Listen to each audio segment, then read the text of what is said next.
So this video is going to be looking at some basic principles for our fundamentals program on establishing good position in guard, maintaining good position in guard, being able to pull yourself back up into good position, and guard breaking, a couple of guard breaks. So first, starting off, when I'm in my partner's full guard, ideally I'd like to keep enough structure through heavy hips, a wide base, and my arms framed against my partner here.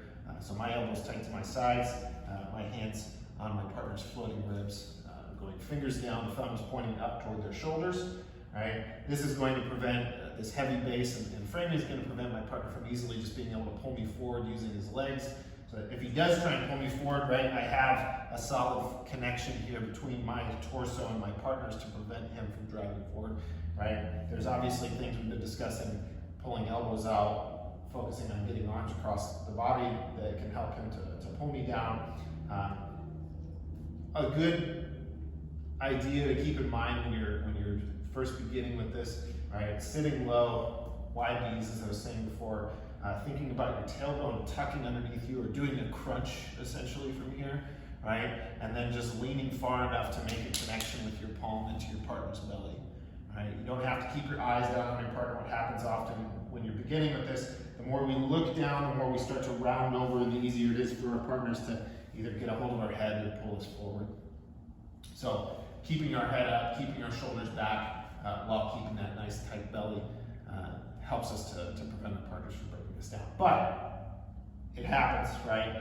So when we do get broken down, something that we look to try to do is make sure that we get to an inside position on our partner's arms. What I mean by this is if my partner breaks me forward, breaking my elbows out, I don't put my hands on the floor where he can easily get underneath and inside my arms, right? I'd like to be able to posture up, right? This is something that's a very common reaction, to be able to posture up, right? Push off of our hands, doing this push up to set our shoulders back over top of our hips, right? But it opens us up to grips that our partners can take to keep us down or to isolate arms to move toward submission. So when my partner does break me forward, I want my hands on them, right? Usually a grip on the inside of the bicep or into the armpit. It can be either fingers down on the armpit or fingers up on the bicep. If our head is on our partner's chest because they're grabbing the top of ours, right, we need to get this grip off of our head first. So what I like to do is go and grip just over top of our partners, right? Not actually getting on their hand, just above my partner's hand on my head, so that our forearm frames against our partners. We elevate the elbow to open up a window, and then we go ear to that side, right? I'm not looking into the side, I'm going ear into that side to make space for my head to come out. We're doing this elbow open and comb over with our hand here. So my elbow points up toward the top of my head, right? From another angle, when we get broken forward, right, we have inside position. Maybe my hands hit the floor for a second, but they pummel back to the inside. My partner picks a side to get a grip on my head. We go elbow open and we comb over top, right, to bring our ear to our same side shoulder, right, elbow pointing up toward the top of our head as we finish to bring ourselves back up. Right, once more, this comb to bring our head up, and then those elbows pulling back and tight. Getting up into a guard breaking position, especially in no-gi guard breaks, and most guard breaks in general, are going to be much easier from a standing position, but we need to look at how to maintain a standing position against somebody who's obviously actively trying to off-balance us. One thing that we can do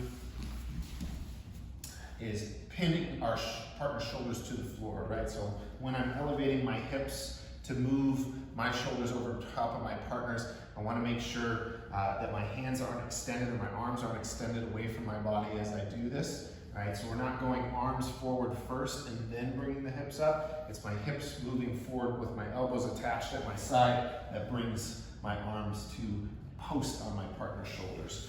This is also going to lighten up the weight that's distributed toward our hips, which will allow our feet to post behind us and drive all that weight up into our shoulders where we can start walking our feet toward our partners. Right? First guard break is going to be knees in tight.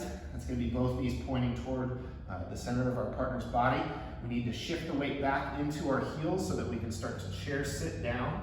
Right? As my shoulders and head go up, my hips fall down, my knees are used as a buttress against my partner's hips. Right? We draw the arms back to move toward one side. We break the guard on that side, and then because our weight is far away from that side, we can bring our foot back, settle our weight down into a combat base, or remain standing once we have our guard break.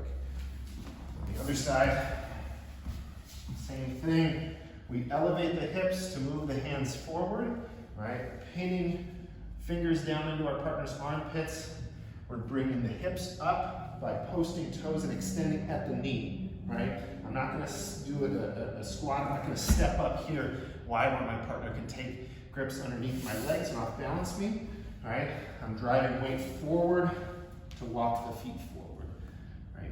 Knees pointing into our partner's butt as my hips descend, weight putting through my heels, my shoulders move up, I turn and face toward one side, both arms pressed to break the guard, and then because I've shifted all my weight toward my right foot, my left foot should be weightless enough for me to step back, staggering my stance and moving into a position where I can put to pass.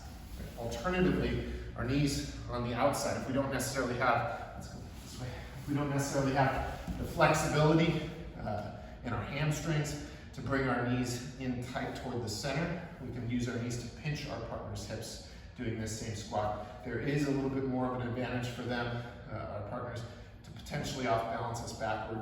But as long as we do this correctly, where I elevate, when I step up, I'm pinching my knees together and collecting my partner's hips with my elbows as my hips descend. All right, so my hands move just like they did before, back toward my body. My elbows move toward my body. My knees pinch, my elbows pinch here. Then I can shift the weight again to post, to step back, and move myself into inside position on my partner's legs with a staggered stance.